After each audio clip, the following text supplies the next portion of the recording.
Hello दोस्तों, आपका स्वागत है एक और बेहतरीन वीडियो में। तो आज का हमारा टॉपिक है क्लास 12 केमिस्ट्री का। देखिए, अभिक्रिया की आणविकता और कोटि की परिभाषा। तो आज हम जानेंगे अभिक्रिया की आणविकता क्या होती है और कोटि क्या होता है। ये हमारे चैप्टर 4 का है। जो हमारा चैप्टर 4 है रासायनिक बलगतिकी, उस चैप्टर का इंपॉर्टेंट टॉपिक हमारी बोर्ड परीक्षा में आने वाला इंपॉर्टेंट टॉपिक है। तो आइए इसको हम क्लियर करते हैं। देखिए, आणविकता हमारा क्या है, पहले हम इसकी परिभाषा जान लेते हैं कि आणविकता क्या होता है। तो देखिए, आणविकता क्या होता है, किसी रासायनिक अभिक्रिया में भाग लेने वाले अभिकारक अणुओं की न्यूनतम संख्या को अभिक्रिया की आणविकता कहते हैं। क्या कहते हैं? मान लीजिए कोई रासायनिक अभिक्रिया है, उसमें जितने अभिकारक होंगे उनके अणुओं की न्यूनतम संख्या जितनी होगी वो अभिक्रिया की आणविकता कहलाएगी। मान लीजिए कि जैसे हमने ले लिया, एक क्रिया हम कराते हैं। देखिए, मान लीजिए हमारा हो गया क्या, अमोनियम नाइट्रेट NH4NO2। तो जब हम इसको गर्म करेंगे तो देखिए इसमें हमारा क्या बनेगा। मान लीजिए हम इसको गर्म कर रहे हैं, इसको हम गर्म करेंगे तो ये हमारा क्या बनेगा, तो ये हमारा बन जाएगा 2H2O और प्लस N2। N2 नाइट्रोजन जो हमारा है वो ऑक्सीकृत हो जाएगा। तो ये हमारा हो गया। इसकी देखिए आणविकता कितनी है, देखिए इनमें अभिकारक की संख्या कितनी है, अभिकारक की संख्या एक ही है। अभिकारक एक ही है और उत्पाद दो हैं, तो अभिकारक एक ही रहेगा तो इसकी आणविकता भी एक ही रहेगी। अब देखते हैं, दूसरा उदाहरण देख लेते हैं। माना हमने कि देखिए इसमें मान लीजिए H2, एक एक अणु हमारा H2 है और एक I2। अब इसकी क्रिया जब होगी तो ये हमारा हो जाएगा 2HI। तो देखिए इसमें हमारे अभिकारक दो हैं, एक H2 और एक I2। जब अभिकारक दो हैं तो इसमें अणुओं की संख्या कितनी हुई, दो हुई।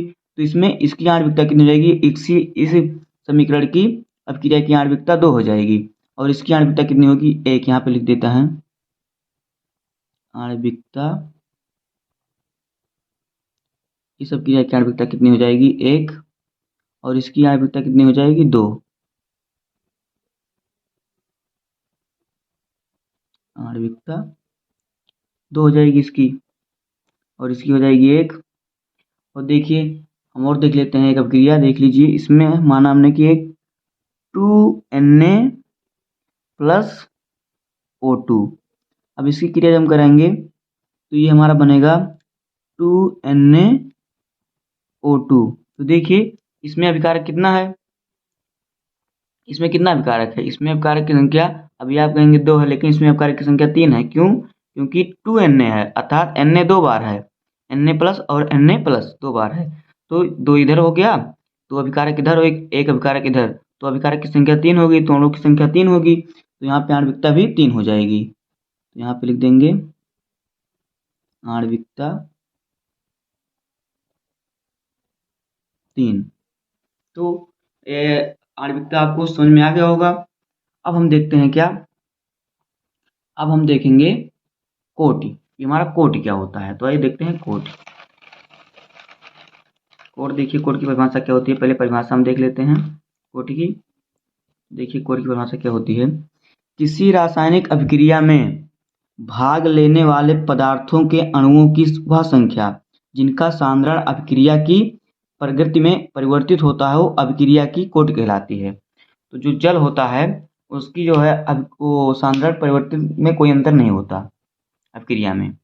देखिए ये हमारा क्या हो गया, इसके एक बार और पढ़ लीजिए इसका समीकरण ओ परिभाषा, कि किसी रासायनिक अभिक्रिया में भाग लेने वाले पदार्थों के अणुओं की वह संख्या जिनका सांद्रण अभिक्रिया की प्रगति में परिवर्तित होता है वह अभिक्रिया की कोटि कहलाती है। क्या कहलाती है? अभिक्रिया की कोटि कहलाती है। जैसे जैसे कि मान लीजिए हमारा क्या हो गया, देख ली हमारा हो गया, हमने ले लिया एक चीनी, जैसे हो गया C12H22O11। चीनी की जब हम क्रिया कराएंगे जल से H2O, H+ आयन की उपस्थिति में होगी क्रिया इसकी, तो हमारा क्या बनेगा, C6H12O11 प्लस C6H12O11। तो ये हमारा एक ग्लूकोज हो गया और एक फ्रक्टोज हो गया। तो एक को ग्लूकोज मान लीजिए, एक को फ्रक्टोज मान लीजिए। तो जब ये हमारा देखिए H+ आयन की उपस्थिति में क्रिया हुआ है तो इसकी कोट कितनी हो जाएगी, इसकी जो कोट हो जाएगी ये द्वितीय कोट की वो अपक्रिया है ये। क्यों? क्योंकि देखिए इस अपक्रिया में जो कोट है इसकी कोट 1 हो जाएगी, क्योंकि इसमें केवल ग्लूकोज जो है, ग्लूकोज का सांद्रण अपक्रिया के वेग पर निर्धारण करता है।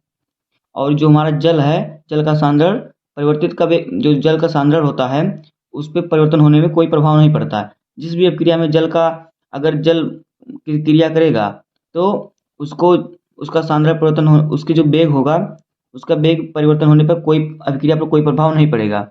लेकिन दूसरे अणु का जब परिवर्तन होगा वेग तो उसका बहुत प्रभाव पड़ेगा। तो देखिए इसमें सिर्फ हमारा ये चीनी है, चीनी का सूत्र है। तो जो चीनी का सूत्र है इसका वेग परिवर्तन हो रहा है। तो एक ही अणु का वेग परिवर्तन हो रहा है, एक ही अपकारक का। तो ये हमारा क्या होगा, इसकी जो कोट होगी 1 होगी। अगर जल का भी होता तो एक कोट इसका 2 होता। तो यहाँ पे प्रथम कोट की अपक्रिया हो गई है। तो इसमें इसकी कोट, इस समय अपक्रिया की कोट क्या है, 1 है। इस अपक्रिया की कोट 1 है क्योंकि तो फिर जान लीजिए इस अपक्रिया का जो ग्लूकोज है, ग्लूकोज का सांद्रण अपक्रिया के वेग पर निर्भर कर रहा है, निर्धारित करता है। और जो जल है, जल की सांद्रता जो परिवर्तन होगा तो उस पर कोई प्रभाव नहीं पड़ेगा, इसलिए इसका जो कोटि है 1 होगा। दोस्तों उम्मीद है कि आपको वीडियो पसंद आया होगा। अगर वीडियो पसंद आया हो तो वीडियो को लाइक कर दीजिएगा और चैनल पर नए हैं तो सब्सक्राइब कर दीजिए। मिलते हैं किसी नेक्स्ट वीडियो में, तब तक के लिए धन्यवाद। जय हिंद।